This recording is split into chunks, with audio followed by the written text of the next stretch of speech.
नमस्कार, आप देख रहे हैं सुदर्शन न्यूज। मैं हूं आपके साथ अमित शर्मा। शाम के 7 बज चुके हैं और वक्त है जवाब तो चाहिए का। और जवाब तो चाहिए में आज हम बात करेंगे मोदी सरकार और विपक्ष के बीच जारी सियासी महासंग्राम की। मणिपुर मामले को लेकर विपक्ष सड़क से लेकर संसद तक लगातार हंगामा कर रहा है। विपक्षी गठबंधन मोदी सरकार के विरुद्ध अविश्वास प्रस्ताव लेकर आया है और जब विपक्ष मोदी सरकार को घेरे तो पीएम मोदी भला कैसे चुप रह सकते हैं। जिस दिन विपक्ष ने लोकसभा स्पीकर को मोदी सरकार के विरुद्ध अविश्वास प्रस्ताव पत्र दिया, उसी दिन पीएम मोदी ने लगातार तीसरी बार अपनी सरकार बनने की हुंकार भर दी। पीएम मोदी ने प्रगति मैदान में बने भारत मंडपम कॉम्प्लेक्स का उद्घाटन किया। साथ ही वहां दिए अपने भाषण में 2024 के चुनावी बिसात के खुले महासंग्राम की घोषणा भी कर दी। पीएम मोदी ने कहा कि जब मैं पहली बार भारत का प्रधानमंत्री बना तब भारत वर्ल्ड इकोनॉमी में 10वें नंबर पर था और अब दूसरे टर्म में हम 5वें नंबर पर पहुंच चुके हैं, यानी कि दूसरे टर्म में हम 5वें नंबर की इकोनॉमी में हैं। इसके बाद पीएम मोदी ने जो कहा वो उनकी हुंकार थी, विपक्ष को सीधी चुनौती थी, साथ ही देश की जनता पर उनका भरोसा भी था। पीएम मोदी ने कहा कि उनके तीसरे टर्म में भारत की इकोनॉमी 3rd नंबर की होगी और यह मोदी की गारंटी है। पीएम मोदी ने कहा कि मेरे तीसरे टर्म में आप अपने सपनों को अपनी आंखों से पूरा होते देखेंगे। पीएम मोदी ने विपक्ष को नकारात्मक सोच और काम रोकने वाला बताया। वहीं खुद की विकास पुरुष की छवि पर मुहर भी लगाई। पीएम मोदी ने अपने भाषण में यह नैरेटिव सेट करने की कोशिश की कि वो भारत को तीसरी बड़ी अर्थव्यवस्था बनाएंगे, जबकि विपक्ष सिर्फ उन्हें हटाने की रणनीति पर काम कर रहा है, यानी विपक्ष के पास देश की जनता को देने के लिए कुछ नहीं है।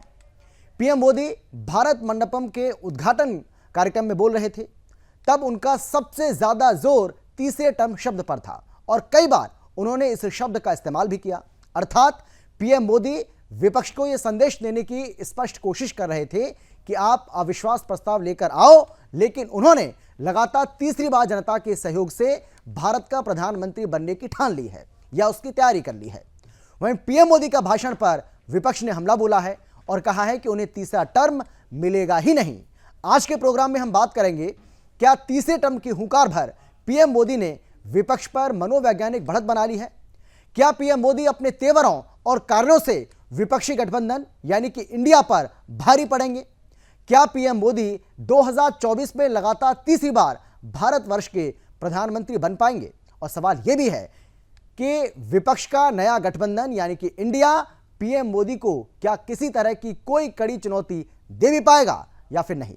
करेंगे चर्चा, लेकिन पहले आपको हम बताते हैं और वो बयान भी सुनवाते हैं जिसमें पीएम मोदी ने यह हुंकार भरी और अपने तीसरे टर्म की बात कही। और तीसरे टर्म में उन्होंने ये कहा कि जब हम तीसरे टर्म में होंगे तो हमारा देश दुनिया की तीसरी सबसे बड़ी अर्थव्यवस्था होगा। कैसे ये हुंकार भरी और किस तरीके से इस बात की गारंटी दी, सुनिए जरा। आज हमारी सरकार के स्तंभ और पिछले टर्म के कार्यों का परिणाम पूरा देश देख रहा है। आज देश का विश्वास पक्का हो गया है कि अब भारत की विकास यात्रा रुकने वाली नहीं है।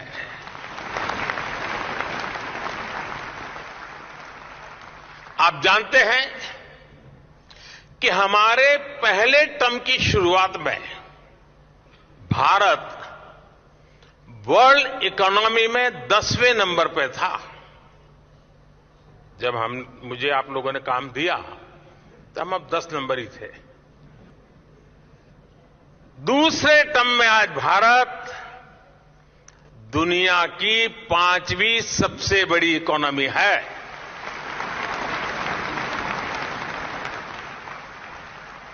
और ये ट्रैक रिकॉर्ड के आधार पर, बातों बातों में नहीं, ट्रैक रिकॉर्ड के आधार पर मैं कह रहा हूं, मैं देश को यह भी विश्वास दिलाऊंगा कि तीसरे टर्म में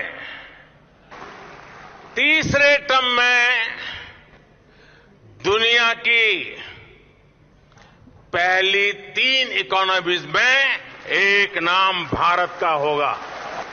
यानी तीसरे टर्म में पहली 3 इकोनॉमी में गर्व के साथ हिंदुस्तान खड़ा होगा। दोस्तों,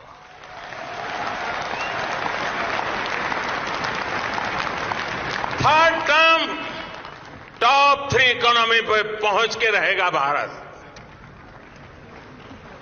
और ये मोदी की गारंटी है। तो 2014 में 10वें नंबर पर, उसके बाद जब दूसरा टर्म आया 2019 में तो 5वीं अर्थव्यवस्था बनी।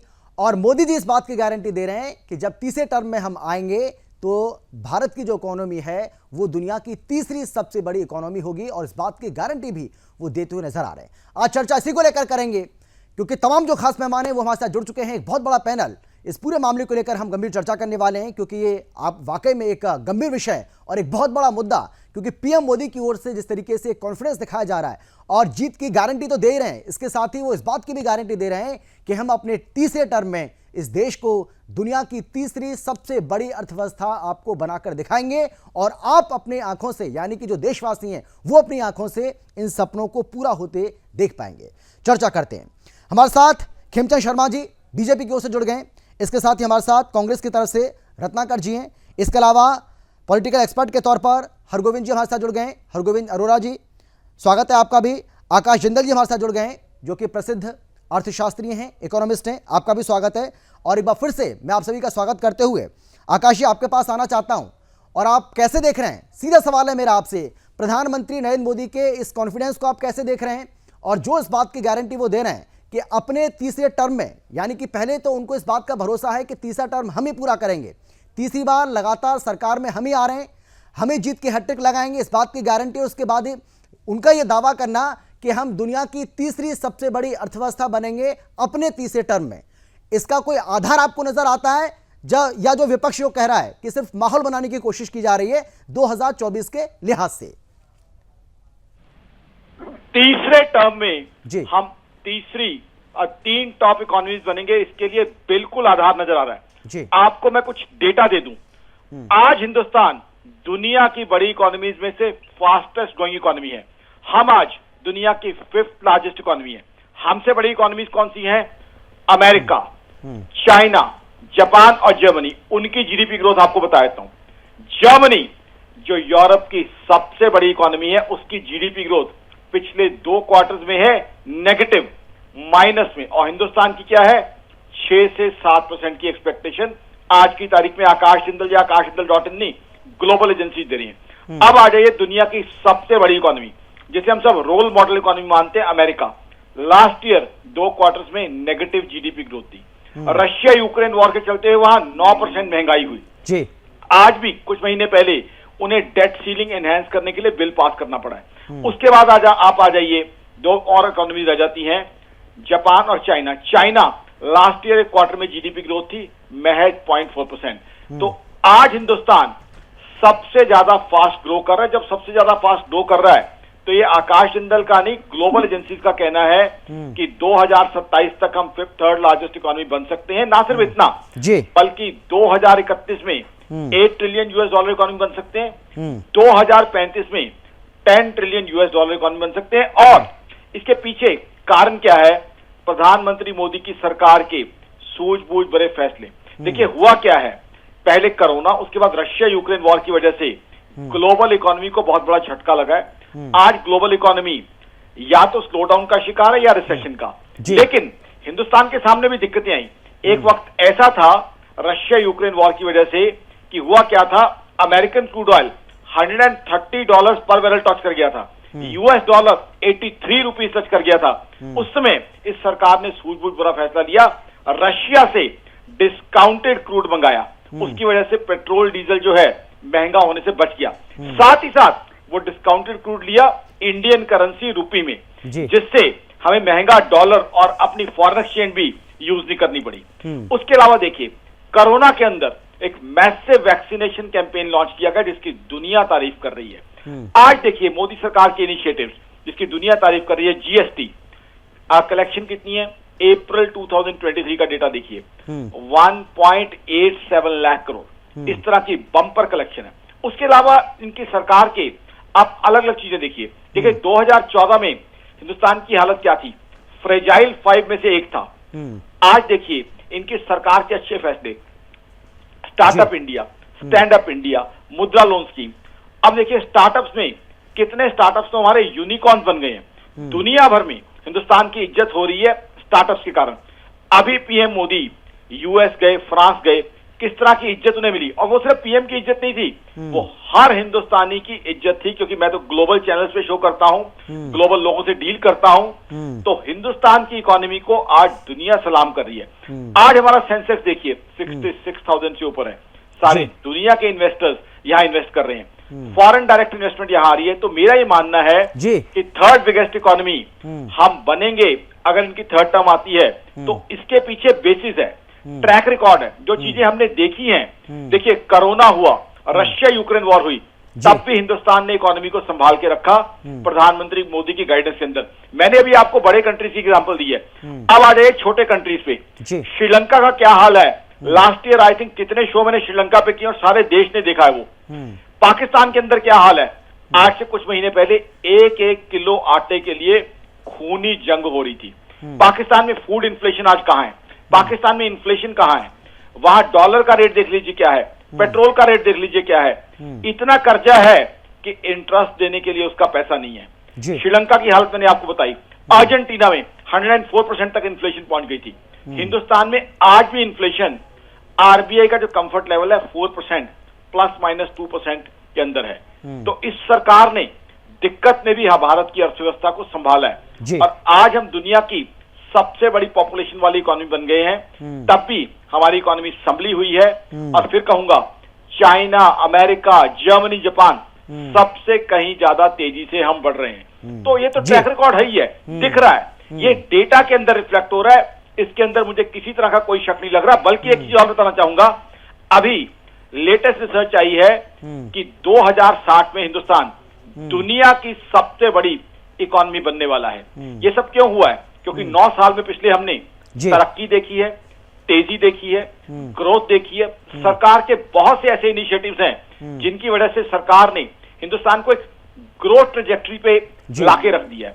आज देखिए मैन्युफैक्चरिंग, जैसे चाइना डाउन हुआ, चाइना में डेट का इशू आया, चाइना में जो है रियल एस्टेट का इशू आया, तो मैन्युफैक्चरिंग के अंदर उसी समय हिंदुस्तान ने मौके का इस्तेमाल किया, मैन्युफैक्चरिंग के अंदर हिंदुस्तान को तरक्की दी। आज देखिए 10 सेकंड और लूंगा, 10 सेकंड और, बहुत जरूरी है।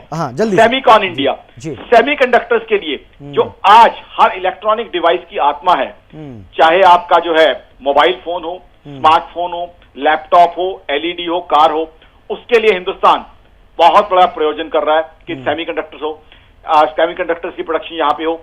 G20 हिंदुस्तान में हो रहा है, दुनिया भर के इन्वेस्टर्स आ रहे हैं। तो तरक्की और तेजी, और उस तरक्की और तेजी का फायदा हर हिंदुस्तानी को मिल रहा है, वो हमारे सामने है। ठीक है, ठीक है आकाश जी, मैं लौटूंगा आपके पास, एक बार फिर से मैं आपके पास आऊंगा। लेकिन रत्नाकर जी देखिए, आकाश जी भी को किसी तरह की कोई शंका नहीं है और जो ग्लोबल एजेंसी जी हैं उनको भी इसमें कोई शंका नहीं है। प्रधानमंत्री मोदी तो इस बात का दावा कर ही रहे हैं और इसके साथ ही वो तो ये भी दावा कर रहे हैं कि तीसरी बार सरकार हम ही बनाने जा रहे हैं। तो कांग्रेस पार्टी को शंका क्यों है और किस बात की शंका है रत्नाकर जी? इसलिए मुझे कम से कम आपने आकाश जी को 5 से 6 मिनट अनइंटरप्टेड बोलने दिया। नहीं, लेकिन मैंने ये भी देखा है कि आपने आकाश जी को बड़े ध्यान से सुना और आप बार बार स्माइल भी कर रहे थे। मेरा ध्यान था आपकी तरफ, आप बहुत मुस्कुरा रहे थे। मैं ये भी जानना चाह रहा हूँ कि आपकी जो मुस्कुराहट है इसके पीछे राज क्या है? आपको इतनी मुस्कुराहट क्या, हंसी क्यों आ रही थी आपकी? आप क्यों मुस्कुरा रहे थे? जी बोलिए अमित जी, 2 मिनट कम से कम अनइंटरप्टेड बोलने। नहीं आप बोलिए ना सर, बोलिए, वो मैं तय करूंगा कि किसको कितना समय देना है, क्योंकि समय तो सबको देना पड़ेगा ना सर। आप बोलिए, आप बोलिए। आपने 6 मिनट दिया ना उनको। नहीं कोई बात नहीं सर, समय खराब नहीं करते, प्लीज बोलिए आप रत्नाकर जी, बोलिए आप। वो अगर मैं नहीं दिखा पाऊंगा लोगों को तो सच्चाई कैसे पता चले? हाँ बोलिए ना, उसके लिए मुझे भी तो समय मिलना चाहिए। आपने 6 मिनट उनका दिया, मैं 2 मिनट मांग रहा हूँ। बिना प्रश्न के मुझे 2 मिनट बोलने दीजिएगा। बोलिए। देखिए अमित जी, सबसे पहले तो मैं यही कहना चाहूंगा कि तमाम ग्लोबल एजेंसीज हैं जो, चाहे मॉर्गन स्टैनली हो, चाहे IMF हो, चाहे गोल्डमैन सैक्स हो, चाहे तमाम जो एजेंसियां हैं, उन्होंने प्रिडिक्शन किया है हमारी अर्थव्यवस्था के आधार पे। जो हमारा सिस्टम है उस सिस्टम के हिसाब से उन्होंने प्रिडिक्शन किया है कि 2000 अभी हमारी इकोनॉमी है 3.7 ट्रिलियन डॉलर की है और ये 2031 तक 7.5 ट्रिलियन डॉलर की हो जाएगी। जो हमारा अर्थव्यवस्था का रूप है और सिस्टम है, जो प्रारूप है। प्रधानमंत्री जी को भी आपने देखा, सुना उन्होंने क्या कहा। ट्रैक रिकॉर्ड के हिसाब से, उन्होंने ये शब्द इस्तेमाल किया, बार बार 2 बार किया, जो हमारा ट्रैक रिकॉर्ड है उसके हिसाब से हम जो है 2031 तक कम से कम नहीं तो 7.5 ट्रिलियन डॉलर की इकोनॉमी बन जाएंगे। और ये सिर्फ 9 साल में नहीं हो रहा है। आप अगर आंकड़ा उठाकर देख लीजिएगा 2004 से भी, तो 2004 से लेकर के 2014 तक हमारी अर्थव्यवस्था 3 गुना बढ़ी है। हमारी अर्थव्यवस्था 722 बिलियन डॉलर की थी 2004 में, और 2014 में जो है 2024 बिलियन डॉलर की हुई। तो ये हमारे देश की अर्थव्यवस्था है जो सिस्टम के हिसाब से डेवलप होती रहती है। उसमें मोदी जी आए चाहे कोई दूसरी पार्टी का नेता है, लेकिन ये सिस्टम बनता जाएगा। और यही एजेंसियों ने प्रेडिक्शन दिया है कि 2075 तक हम लोग विश्व की सबसे बड़ी अर्थव्यवस्था बन जाएंगे। अब इसमें दूसरा पहलू समझने वाली चीज है। दूसरा पहलू ये है कि आज हम दूसरी अर्थव्यवस्था, तीसरी अर्थव्यवस्था, पहली अर्थव्यवस्था तो बन जाएंगे, लेकिन क्या हम प्रति व्यक्ति आय बढ़ा पाने में सफल हुए हैं? आज भी हमारे देश की प्रति व्यक्ति आय जो है पूरे विश्व में 128वें नंबर पे है। यानी कि भारत में अमीर और अमीर होता जा रहा है, गरीब और गरीब होता जा रहा है। तो सच्चाई ये है कि आप इसका जो ढिढोरा पीट रहे हैं, जो क्रेडिट लेने का काम कर रहे हैं, चाहे आप रहेंगे चाहे दूसरा कोई रहेगा, अंकगणितीय अनिवार्यता के आधार के ऊपर आप जो है व्यक्तिगत क्रेडिट लेने की कोशिश कर रहे हैं। देश का विकास जो है वो सर्वांगीण होना चाहिए, समावेशी होना चाहिए, सबको रोजगार मिलना चाहिए, अर्थव्यवस्था लघु उद्योग तक को भी चलने देना चाहिए, उसका भी सहभागिता होना चाहिए, सर्वांगीण और समावेशी विकास होना चाहिए। अमीर और अमीर होता जाए, गरीब और गरीब होता जाए, ऐसा विकास भारत के लिए नहीं चाहिए। ठीक है। आकाश जी कुछ कहना चाह रहे हैं? आकाश जी जल्दी से आप अपनी बात पूरी कीजिएगा, उसके बाद मुझे खेमचंद जी के पास जाना है। हाँ बोलिए, आप बोलिए आकाश जी। कांग्रेस का मैं हूँ, कांग्रेस के एक मित्र को चीज बताना चाहता हूँ। जब भी इंफ्रास्ट्रक्चर लगेगा, कौन लगाएगा? वो लगाएगा मेरा मजदूर भाई जो 600 रुपए दिहाड़ी कमाता है, 700 रुपए दिहाड़ी कमाता है। रियल एस्टेट का प्रोजेक्ट लगेगा, इसको रोजगार मिलेगा। मजदूर को, मिस्त्री को, प्लम्बर को, इलेक्ट्रीशियन को। मैंने आपको इंटरप्ट नहीं किया, please don't interrupt me my dear brother, I will answer you. Ratnakar ji सुन लीजिएगा, एक एक करके अगर बोलेंगे ज्यादा सही रहेगा। बोले दीजिए। ये देखिए, अब आप मेरी बात ही नहीं सुनना चाहते हैं। अब आप मेरी बात क्यों नहीं सुनना चाहते हैं? मैंने कभी आपके ऊपर से नहीं बोला है, नेवर स्पोक अपॉन यू। बोलिए आकाश जी, आपकी आवाज आ रही है, आप बोलिए। जी। हाँ। इंक्लूसिव ग्रोथ, जब भी कोई फ्लाईओवर बनेगा, रोड बनेगी, मैन्युफैक्चरिंग बढ़ेगी, तो इंक्लूसिव ग्रोथ होगी। मजदूर भाई के बिना ना तो फैक्ट्री बन सकती है, ना सड़क बन सकती है, ना मॉल बन सकती है, ना इंफ्रास्ट्रक्चर बन सकता है। आज देखिए जिस तरीके से इंफ्रास्ट्रक्चर बना है, वंदे भारत जैसी ट्रेन देखिए, जिस तरीके से फ्लाईओवर्स बने हैं, रोड्स बने हैं, भारतमाला प्रोजेक्ट है, तो वो इंक्लूसिव ग्रोथ ही तो है। मैन्युफैक्चरिंग है, प्लांट लग रहे हैं। प्लांट क्या एक मजदूर भाई के बिना काम कर सकता है? बिल्कुल नहीं कर सकता। कंस्ट्रक्शन होगी तो कौन करेगा? मेरे देश का मजदूर करेगा। तो इंक्लूसिव ग्रोथ कहां नहीं है। जहां तक ये बात कर रहे हैं पर कैपिटा इनकम की, वहां एक दिक्कत जो हमारे साथ हुई है कि हम दुनिया की सबसे ज्यादा पॉपुलेशन वाली कंट्री बन गए हैं। कहीं ना कहीं पॉपुलेशन भी हमारे यहाँ बहुत बढ़ती जा रही है। तो ये बात ये आ रही है कि पॉपुलेशन कंट्रोल को भी चेक किया जाए, क्या पॉपुलेशन इसी तरीके से बढ़ती रहे। अदरवाइज कहीं पे भी ग्रोथ में कोई कमी नहीं है। आज देखिए जो जनधन अकाउंट खोले गए हैं, आम आदमी को जोड़ा गया है। नहीं, बिल्कुल सही बात है। ठीक है आकाश जी, आता हूं मैं आपके पास। खेमचंद जी, ये आरोप लगाया जा रहा है कि बार बार पीएम मोदी इंडिया का नाम इसलिए ले रहे हैं क्योंकि आप इंडिया से घबरा गए। विपक्षी इंडिया जो गठबंधन हुआ है, इससे आप डरे हुए हैं, और इसीलिए पिछले 10 दिन में अगर बात करें तो 6 बार ऐसा हुआ है, और बार बार इंडिया का जिक्र पीएम मोदी की ओर से किया जा रहा है, और इसी वजह से ओवर कॉन्फिडेंस में ऐसे बयान दिए जा रहे हैं कि आप तीसरी बार जरूर आएंगे।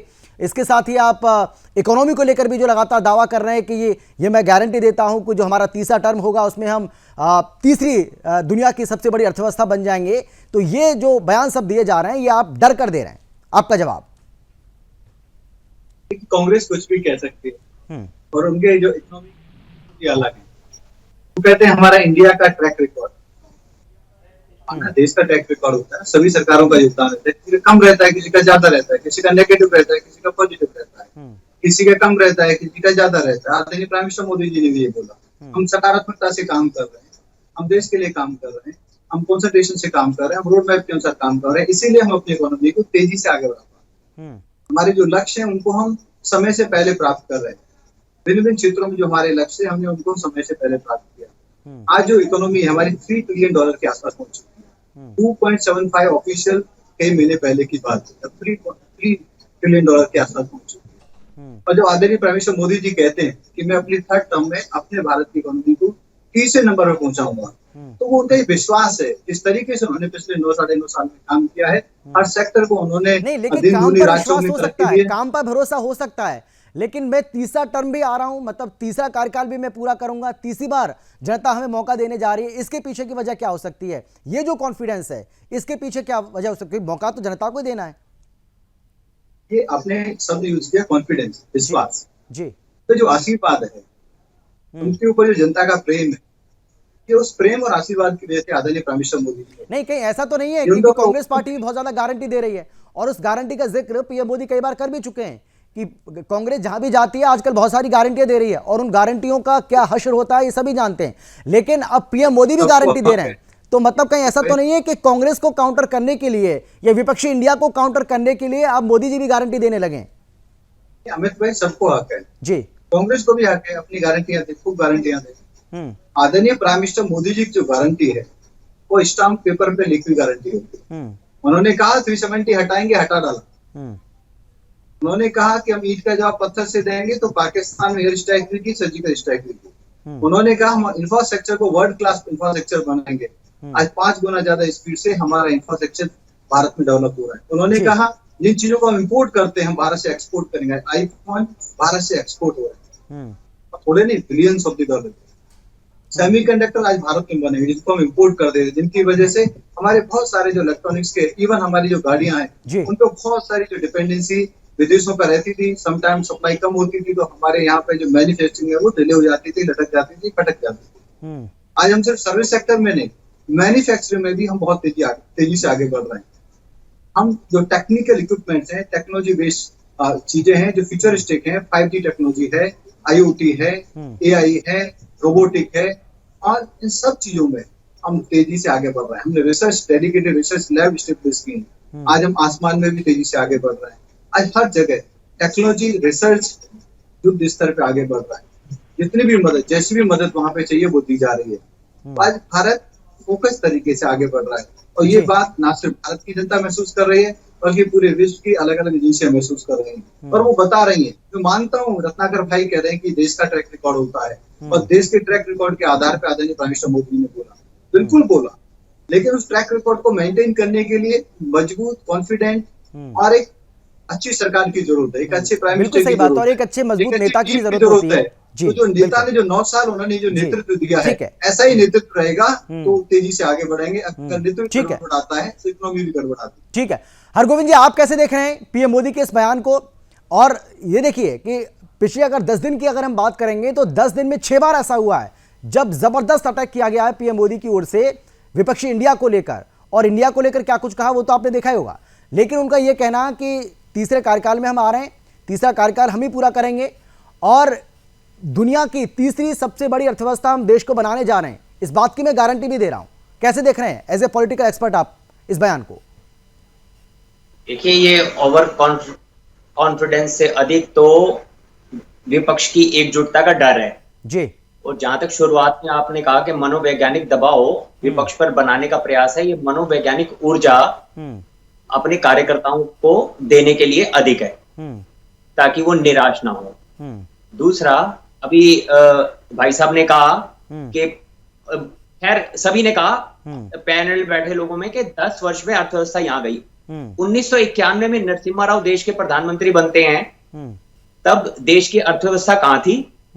उसके पश्चात अटल जी, तब देश की अर्थव्यवस्था कहां थी? उसके पश्चात मनमोहन सिंह जी, तब देश की अर्थव्यवस्था कहां थी? और उसके बाद मोदी जी। तो ये पिछले दशकों में 10-10 साल में अगर हम इसको बांट कर देखें तो हमारी अर्थव्यवस्था बड़ी रफ्तार से बढ़ी है जी। और देश की अर्थव्यवस्था को बढ़ाने में आम नागरिक का उतना ही योगदान होता है जितना कि देश के उच्च शीर्ष पे बैठे हुए लोगों का। और जहां तक ये गारंटी की बात रही कि गारंटी तो उस समय भी दी गई थी कि मैं दाऊद को भारत में ले आऊंगा। अब ये सब कुछ जनता पूछेगी ना कि वो स्मार्ट शहर कहां गए जो एक बरसात में नदी नालों में तब्दील हो जाते हैं? वो अमेरिकी डॉलर कहां गया? वो नहीं पेट्रोल का लेकिन दाम हरगोविंद जी क्या ये सच नहीं है, नहीं क्या ये सच नहीं है जो पीएम मोदी कह रहे हैं कि भाई 2014 में हम 10वीं अर्थव्यवस्था थे, उसके बाद जब हमारा दूसरा टर्म आया 2019 में, 2019 के बाद हम 5वीं अर्थव्यवस्था बन गए और तीसरा टर्म आएगा तो हम तीसरी अर्थव्यवस्था बनेंगे। तो इसमें दम आपको नजर नहीं आ रहा है क्या? जो कह रहे हैं वो तो सच ही है भाई। चलिए तीसरे की बात अभी नहीं करते हैं, लेकिन 10 से 5वें पे तो पहुंचे ना, ये तो सच है। जी 1991 में हम कौन से पायदान पर थे? 1999 में हम कौन से पायदान पर थे? 2004 में हम कौन से पायदान पर थे? कृपया इन पर भी तो गंभीरता से विचार कीजिए ना। केवल सिक्के का एक पहलू देख लेना और आंख पर पट्टी बांध लेना क्या किसी लोकतांत्रिक राष्ट्र के लिए अच्छे संकेत है? देश में जो अब 2004 में इंडिया शाइनिंग हुआ, अटल जी ने बहुत अच्छे काम किए थे, क्या अटल जी का देश में कोई विकल्प था? लेकिन अचानक 2014 में वो नंबर ही नहीं आते ना, 272, और एक ऐसे व्यक्ति जिनका राजनीतिक कद दूर दूर अटल जी से मैच नहीं करता था, उन्होंने अटल जी से दुगने समय देश पर राज किया। तो जनता केवल आपकी इस अर्थव्यवस्था को अपनी इस अर्थव्यवस्था को नहीं देखेगी। 80% भारत गांव में बसता है। आम मजदूर किसान, अब ये बताइए ना कि आप जो कह रहे हैं उस पर भरोसा किया जाए, या आकाश जी जो कह रहे हैं, जो तमाम जो ग्लोबल एजेंसीज हैं जिसका जिक्र रत्नाकर जी खुद कर रहे थे, वो जो कह रही हैं उस पर भरोसा किया जाए? भरोसा किस पर करें? जब चुनाव का समय आता है, तो हमारी तुलना विश्व की महाशक्तियों से की जाती है, अमेरिका, जर्मनी, रूस, जापान, चीन। लेकिन जब हम असफल हो जाते हैं तो यहीं बैठे हुए कई मित्र हमारी तुलना किनसे करते हैं? पाकिस्तान, श्रीलंका, भूटान, नेपाल। क्यों जी? आज नहीं, लेकिन उन्होंने तो दोनों का जिक्र किया। नहीं, उन्होंने पहले जो बड़ी इकोनॉमीज है पहले उसके बारे में बताया, और उसके बाद जो इकोनॉमी कोलैप्स कर गई उसके बारे में बताया। तो आप ये नहीं कह सकते। नहीं, आधार चुनाव का भाई आकाश जी ने तो दोनों बताया। तो नहीं होगी ना। आकाश जी ने पहले अमेरिका, रूस, चीन, जर्मनी, जापान की बात की, उसके बाद उन्होंने बताया श्रीलंका, पाकिस्तान, अफगानिस्तान या बाकी चुनाव का ऐसी कंट्री जिनकी इकोनॉमी कोलैप्स करी है। तो ऐसा नहीं चुनाव का भारत एक विशाल देश है, तो चुनाव का आधार केवल अर्थव्यवस्था तो नहीं हो सकती ना। चुनाव का आधार लोगों के, आम सांसदों के, अन्य सांसदों के किए हुए काम भी होंगे, गोद लिए हुए गांव भी होंगे, महंगाई भी होगी, भ्रष्टाचार भी होगा। ठीक है, जवाब ले लेते हैं। हाँ ठीक है आकाश जी, मैं आपके पास आ रहा हूँ, लेकिन खेमचंद जी जवाब दीजिए इस बात का। हाँ ठीक है, जवाब ले लेते हैं। 2014 में जो घोटालेबाज थे, क्या आज वो जेल के अंदर हैं? या उनके साथ मिलकर ठीक है? बहुत सारे सवाल आपने खड़े किए हरगोविंद जी, जवाब ले लेते हैं। खेमचंद जी जवाब दीजिए। मैं आ रहा हूँ आकाश जी, इसके बाद आप ही के पास आ रहा हूँ। हाँ खेमचंद जी बोलिए। की बात से सहमत हूँ कि सिर्फ इकोनॉमी सक्सेस का एक क्राइटेरिया नहीं हो सकती। बिल्कुल सही कह रहे हैं। और आज ना सिर्फ हरगोविंद जी बल्कि विपक्ष को भी मानना पड़ रहा है कि पिछले 9 साल में आदरणीय प्राइम मिनिस्टर मोदी जी ने इकोनॉमी को बहुत अच्छे तरीके से संभाला है। पूरे विश्व में जब हालात बहुत ज्यादा खराब है, बड़ी बड़ी इकोनॉमी कोलैप्स हो रही है, हमारे अड़ोसी पड़ोसी कोलैप्स हो रहे हैं, उस समय आज भारत मजबूती से खड़ा है, तो वो आदरणीय प्राइम मिनिस्टर मोदी जी के सहयोग और उनके नेतृत्व की वजह से खड़ा है। अब हम दूसरी बातें कर लेते हैं। आज की स्थिति में इंटरनेशनल एजेंसी कह रही है, हेलो जा रहे ना, आज की स्थिति में इंटरनेशनल एजेंसी कह रही है भारत में जो अति गरीबी होती थी, अति पिछड़ापन था, वो खत्म हो चुका है, खत्म होने के कगार पे, ऑलमोस्ट जीरो हो चुका है। क्यों? क्योंकि आज की जो सरकार है वो जनता, गरीब, आम आदमी के बारे में सोचती है। पहले जो अनाज उनमें सड़ जाता था, और कई बार कोर्ट ने भी बोला कि भाई इसको आप गरीबों को क्यों नहीं बांट देते, तो उस समय के प्राइम मिनिस्टर कहते थे हमारे पास कोई मैकेनिज्म नहीं, हमारे पास कोई तरीका नहीं है, तो हमें तो मजबूरी में सड़ाना पड़ता है। सड़ता थोड़ा बहुत नहीं, 60-65 हजार करोड़ का अनाज सड़ जाता था। आज वो अनाज गरीबों की थाली में जा रहा है, भारत को कोई भुगतान नहीं। ये परिवर्तन है जी, कि हमें सड़ाना नहीं है, हमें उसका उपयोग करना है, हमें दुरुपयोग नहीं करना। पहले मनरेगा में गड्ढे खुदवाते थे और उन्हीं गड्ढों को भरवाते थे। आदरणीय प्राइम मिनिस्टर मोदी जी ने उसको कंस्ट्रक्टिव किया, सपोर्ट सिस्टम बनाया, किसानों की लागत कम करने के लिए यूज किया। किसानों की जो मेन डरती है, बारिश में टूट जाती है, उनको डलवाने का, नाले खुदवाने का, नहर खुदवाने का, बम्बे खुदवाने का और तालाब बनवाने का काम आज मनरेगा के तहत हो रहा है। मतलब कंस्ट्रक्टिव वर्क, उससे प्रोडक्टिविटी बढ़ेगी, उससे कॉस्ट कम होगा। आज देश का इंफ्रास्ट्रक्चर तेजी से बढ़ रहा है, आज देश की सीमाएं सुरक्षित है, आज देश की सेनाएं मजबूत हो रही है, आज युवाओं में होप है, आज युवा स्टार्टअप स्टेब्लिश कर रहे हैं जो पूरे विश्व में अपना डंका बजा रहे हैं। आज हम आधुनिक टेक्नोलॉजी में पूरे देश को, पूरे विश्व को हम लीड कर रहे हैं।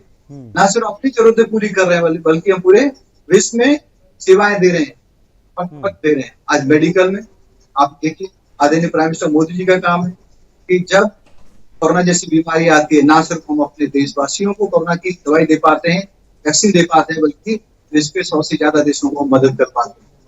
पहले भी महामारियां आई, 25-30 साल तक हम लोग वैक्सीनेशन नहीं दे पाए थे, लेकिन अब विश्व से, पूरे विश्व में बड़ी बड़ी शक्तियों से पहले और सबसे तेज और सबसे बड़ा वैक्सीनेशन अभियान आदरणीय प्राइम मिनिस्टर मोदी के आज 5 लाख रुपए तक की हेल्थ की गारंटी है।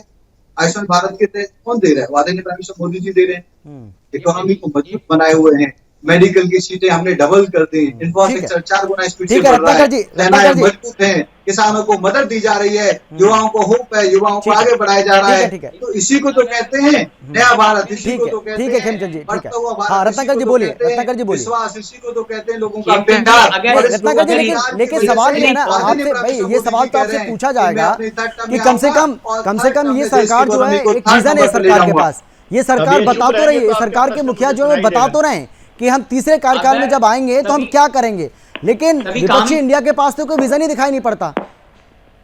सभी काम ही सकारात्मक हुए हैं।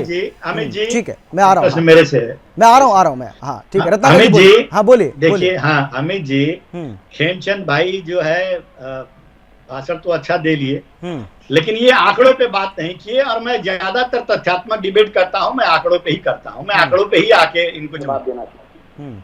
देखिए, ये मोदी की महिमा मंडन में ये भूल गए कि 9 साल के देश में जो है, देश में कर्ज भी जो है 55 लाख करोड़ से 155 लाख करोड़ हो गया, 3 गुना कर्ज बढ़ा दिया गया। यूनाइटेड नेशंस का आंकड़ा आया था, कोविड के दौरान विश्व में गरीबी में 80% जनता जो है भारत देश की गरीब हुई थी, ये भूल गए।